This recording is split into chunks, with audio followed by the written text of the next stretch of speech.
Welcome to the Psychological Problems Unit.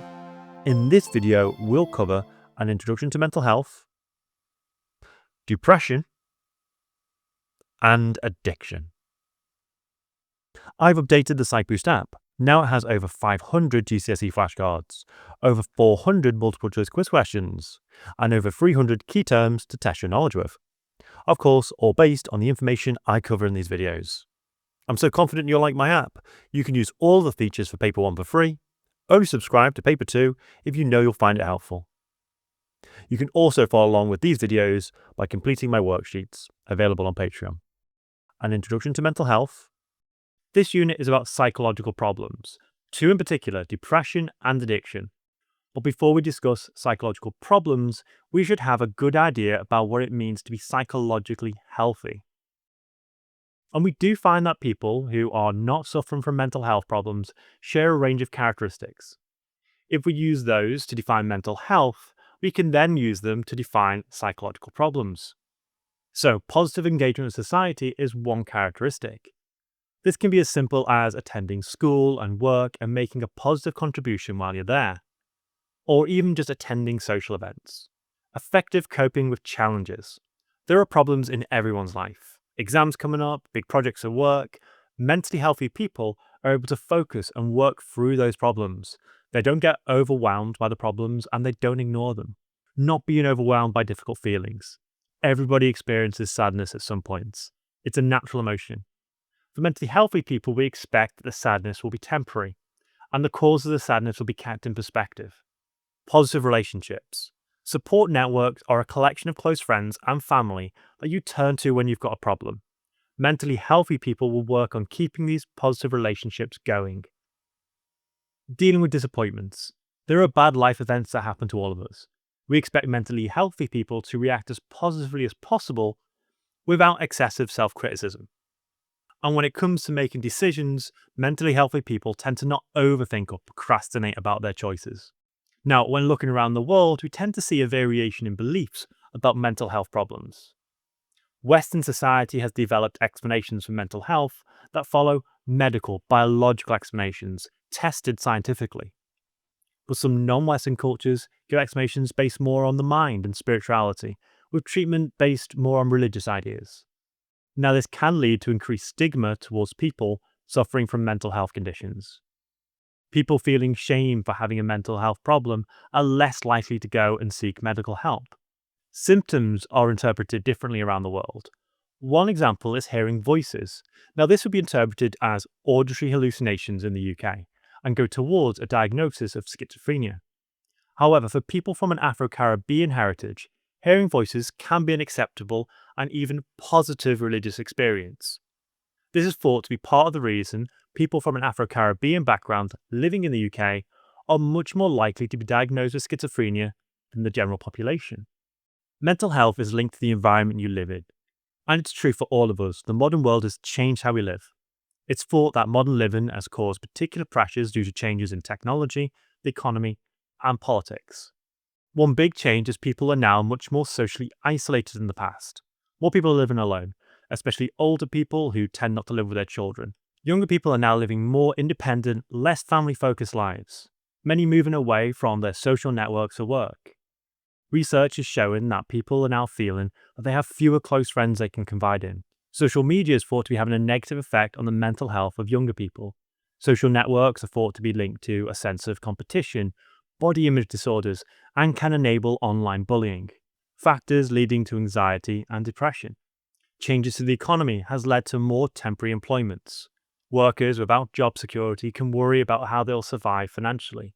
The data around prescriptions for antidepressant medication certainly seems to support a rise in depression in recent years. Between 2008 and 2018, prescriptions rose 97%. While modern living may have increased how many people suffer from mental health problems, it also seems to have raised awareness. Understanding the causes of mental health problems has in part been due to the work of charities, as well as changes in the law like the Mental Health Act that protected people who suffer from mental illness. It also seems to be that the social stigma around having a mental health disorder has reduced. There's been high-profile mental health campaigns to encourage people to talk more about their mental health, some targeted at individual groups like men who still show high levels of stigma compared to women. Research also suggests knowing someone with a mental health condition improves attitudes towards people with mental health conditions generally. As more and more people are disclosing mental health conditions and sharing their experiences, tolerance is increasing. A national survey shows this improvement over time in attitudes.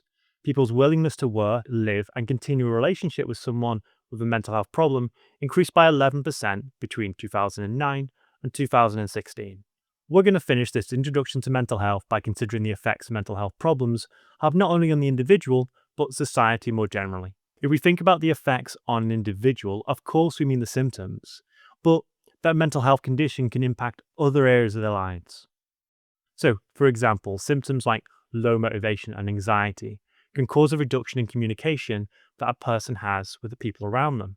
Eventually, close friends and family members become more socially distant.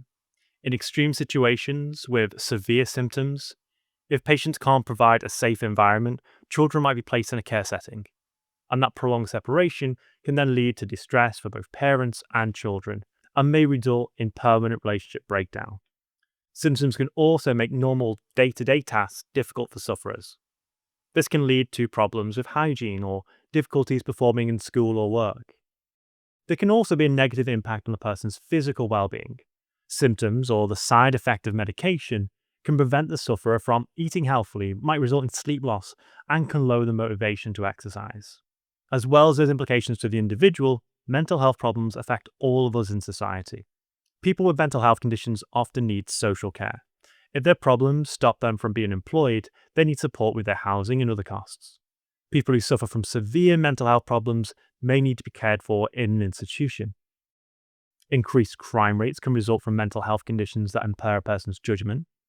This can result in violence, especially people who are addicted to alcohol and drugs. And people who are struggling with an addiction might turn to petty crime like shoplifting to fund the habit. We can also consider negative effects on the economy. Days off sick cost companies money and lost productivity. Supporting millions with mental health problems is expensive for the NHS, and the costs of the police and criminal justice system of dealing with problems like addiction are significant. The funding for all of these implications comes from the tax system and is money not spent on other government priorities. Depression. So let's start by getting the definition of depression right, starting with what we would call unipolar depression. This is when someone's been clinically diagnosed after a long period of low mood, in combination with other symptoms like reduced energy, low self-confidence, and sleep disturbance. There's also bipolar depression.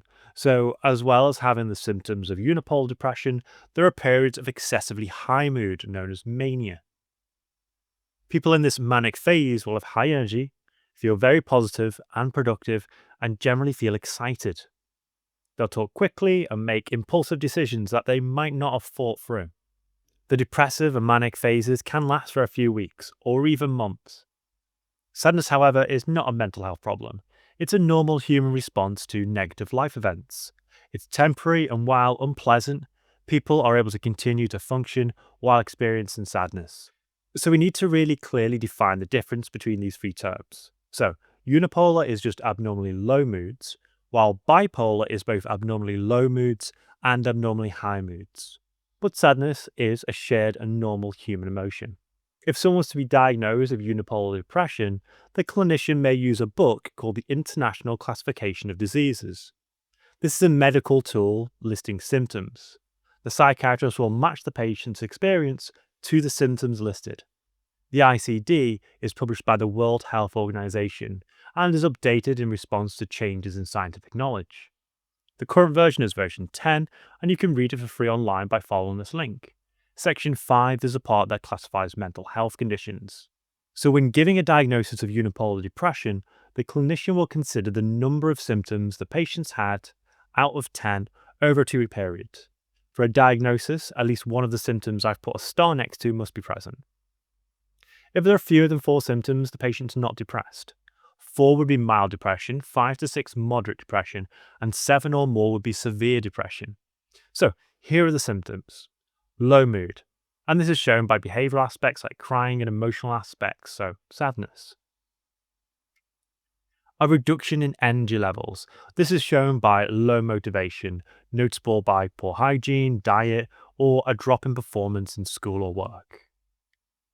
A change in sleep patterns, and this could be an increased need for sleep or an inability to sleep. Change in appetite level, so over or under eating. A decrease in self confidence. The patient might have low self esteem and report disliking themselves. Other symptoms are poor concentration, guilt, a loss of pleasure, suicidal thoughts, and agitation. So, those are the symptoms outlined by the IDC. Let's consider some evaluations. Well, the use of a clearly defined bullet point list helps clinicians be objective in their diagnosis. And the ICD is regularly updated, being informed by the latest scientific knowledge. However, it could be argued that diagnosing according to a bullet point list reduces the ability of clinicians to use their own judgment in diagnosis. Also, the IDC is an international guide. However, as mental health conditions are experienced differently depending on cultural background, the symptoms may not apply to everyone. Now we defined what depression is, let's look at the competing theories on what causes depression. Firstly, the biological approach. Being biological, it considers the physical causes, so brain structure, neurotransmitters, and hormones. All of those factors can be influenced by genes or physical causes like diet and drug use. Taking this approach is considering the influence of nature. This suggests that people inherit depression in their DNA. The genotype then, those genes that code for biological features, so levels of neurotransmitters, which are the phenotype. An imbalance, so too much or too little of neurotransmitters coded for by genes, then can disrupt the normal brain's functioning. One important neurotransmitter that's been identified as a mood regulator is serotonin. Low levels of serotonin is thought to cause the symptoms of persistent low mood in people with depression. In evaluating the biological theories of depression, we can point to the success of biological treatments for depression. The fact that many people can be treated with antidepressants that work on the neurotransmitter systems suggests the underlying theory is valid. However, there are counter-psychological theories that exist that also have effective treatments. That suggests the biological explanation is incomplete, not fully explaining what depression is. So what is that psychological explanation? Well, it suggests that faulty mental processing is the cause of depression. Taking this approach is considering the role of nurture. Our thinking is shaped by our experiences. We develop in childhood as the result of socialization, learning, and the development of schemas. Schemas are mental shortcuts in interpreting the world around us. We have schemas for a range of things, objects, the people around us, and even self-schemas, how we see ourselves. A psychologist called Aaron Beck created the cognitive triad to explain how we develop a harmful set of cognitive biases, a rational set of negative schemas that alter our way of seeing the world, the future, and ourselves. Another researcher called Seligman suggests that we form a set of negative attributions. We think the causes of failure are internal, so you, not other people, stable, so they're permanent, they can't be fixed, and global, meaning that the failure applies to all situations.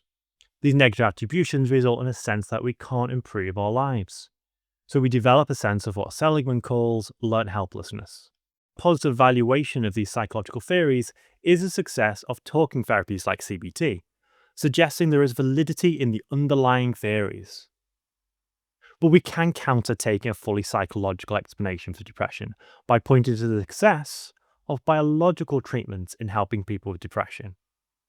So now we've discussed two explanations for depression, one biological and one psychological. Now when we're considering treatment, we'll do the same, starting with biological treatments. As depression is thought to be due to an imbalance of neurotransmitters, biological treatments alter that process. Antidepressant medication is often taken as a tablet and can take 1 to 2 weeks before being effective. A patient will be on a course of antidepressants for at least 6 months. If we consider how antidepressants work, we can focus on one main type, SSRIs, or selective serotonin reuptake inhibitors. SSRIs are really well named. They describe exactly what they do. They select, so they choose only serotonin, and they inhibit, so they slow down its reuptake into the presynaptic neuron. that makes serotonin more effective in the synapse, improving mood. Now, it can be argued that antidepressants don't treat the underlying psychological causes of depression. That might be childhood trauma or faulty cognition. If so, it's a reductionist perspective in treatment. A more holistic treatment plan could be a combination of drugs with CBT, so treating both biological and psychological factors. To evaluate biological therapies, then, it might be the only option for people with severe depression. They may just not have the motivation to engage in what is very difficult psychological work with CBT. It's also a much cheaper option than CBT and can be prescribed quickly. But there are side effects like weight gain, nausea, and anxiety. These side effects mean people often stop treatment. Also, antidepressants only seem to be effective in 50 to 65% of people. But that figure improves if combined with CBT. So I've referred to CBT a few times already in this video. It's a treatment that influences what are thought to be the psychological causes of depression. Someone taking a course of cognitive behavioral therapy will be having sessions with a trained psychologist who will be trying to help by changing faulty cognition, so thoughts, and behaviors, so actions. So how does CBT actually improve mental health? The therapist's role is to change irrational thinking to rational thinking. They do this through a process of disputation.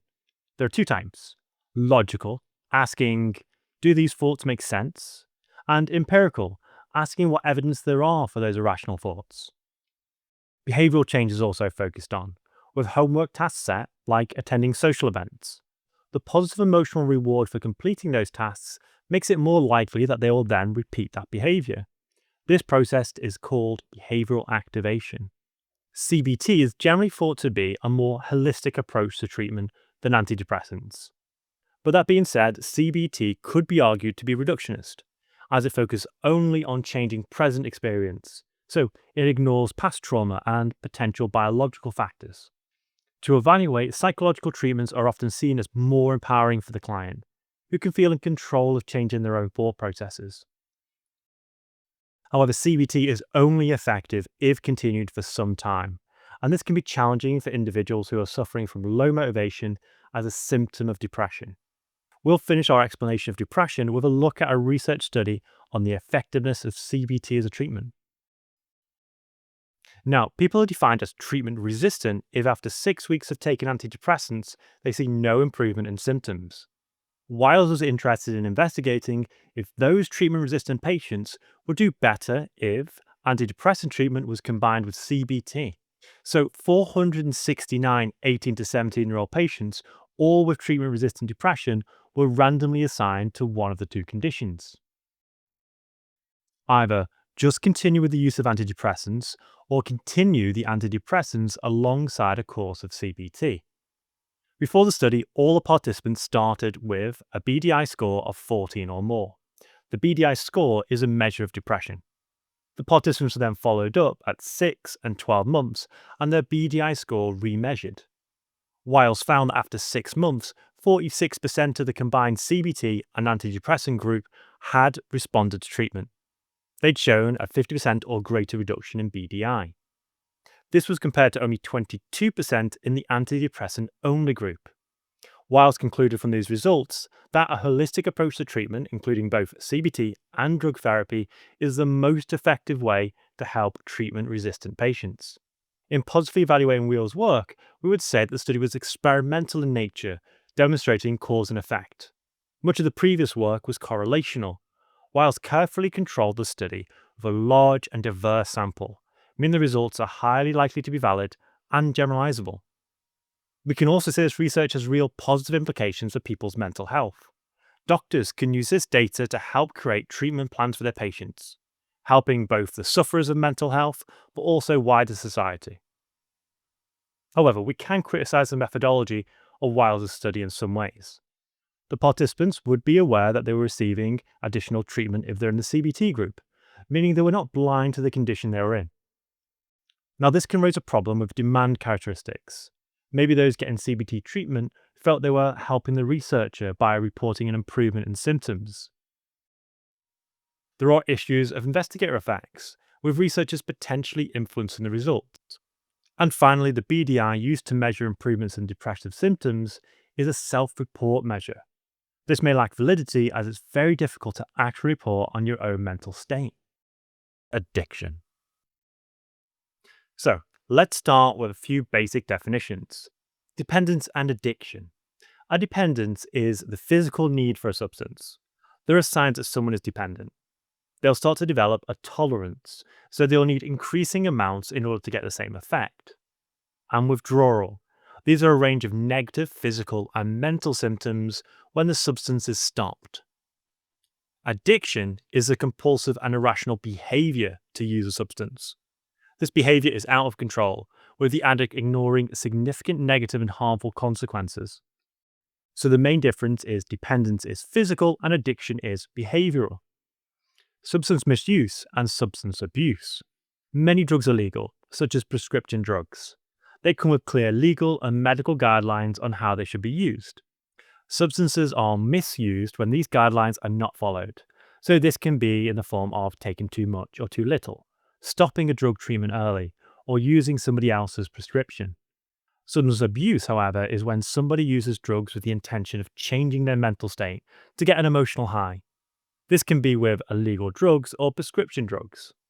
Often the intention is recreation or an attempt to self-medicate. The IDC is used for diagnosing addiction. It's a medical tool in which the experience of a patient is matched against criteria for a disorder. It's updated frequently to match the latest scientific knowledge, and is published by the World Health Organization. You can read the current version on this link. When diagnosing addiction, clinicians consider 3 symptoms, and they are a strong desire to use substances despite the harmful consequences. So, a person with the addiction knows there are harmful effects from their actions, but they'll still continue. A difficulty controlling use. So, even if the person with the addiction wants to slow or stop their use, they're unable to resist. And a higher priority is given to the substance than other activities or obligations. So people with an addiction will often ignore their commitments to family, friends, work, or school so they can continue their addiction. When thinking of evaluating the use of the ICD, we can say the use of a clear bullet point list helps clinicians be objective when giving a diagnosis. And the ICD is regularly updated with new scientific knowledge. One example relating to addiction is the inclusion of gaming disorder in the ICD-11, diagnosing people with impaired control over gaming. But using a simple tick list might be reducing the ability of doctors in using their own judgment to diagnose. Also, the ICD is an international guide. However, the experience of mental health conditions like addiction might be experienced very differently around the world. The inclusion of the diagnosis of gaming disorder in the ICD-11 alongside gambling might be stigmatizing the healthy use of video games. So that was a definition of addiction and how it's diagnosed. Let's look at the theories behind the causes of addiction and some treatments. The biological explanation of addiction suggests there are some people who are born with a genetic vulnerability to addictive behavior. This is due to the inheritance of certain genes from their parents. The biological explanation then focuses on the influence of nature. Now, it seems that there isn't an addiction gene, but it's more likely there's a combination of genes that result in increased vulnerability. The term for when a characteristic is the result of multiple genes working in combination is polygenetic. An advantage of explaining an addiction as genetic is it might reduce stigma. Many people think addiction is simply a lack of self-control. If addiction is partly genetic, then it's outside of an individual's control. It might be that there are not genes for increased risks of addiction, but actually there are genes that make the likelihood of taking drugs in the first place, like genes for risky behavior. Also, genes cannot produce an addiction on their own. There has to be at least some access to the addictive substance and some experience using the substance. There is a study that investigated the genetics of addiction. Kaji conducted a twin study in Sweden, investigating the concordance in alcohol abuse. A concordance rate is the likelihood of 2 people sharing a characteristic. The higher the concordance rate is in identical twins compared to fraternal twins, the more likely that characteristic is to be genetic. Kaji investigated the rate of alcohol abuse in identical and fraternal twins. Data was used from a sample of 310 male Swedish twins, all identified from government records on people with drinking problems. These twins were then interviewed to look for patterns of alcohol abuse. Cardi used this information to calculate the concordance rate for alcohol abuse in both identical and fraternal twins. Cardi found the concordance rate was 54% in identical twins, but only 28% in fraternal twins. From these results, Cardi concluded there are genetic factors in alcohol addiction. So let's evaluate Cardi's study. As a positive, Cardi used a large sample size and showed a large effect. This provides strong statistical evidence that alcohol addiction is genetic.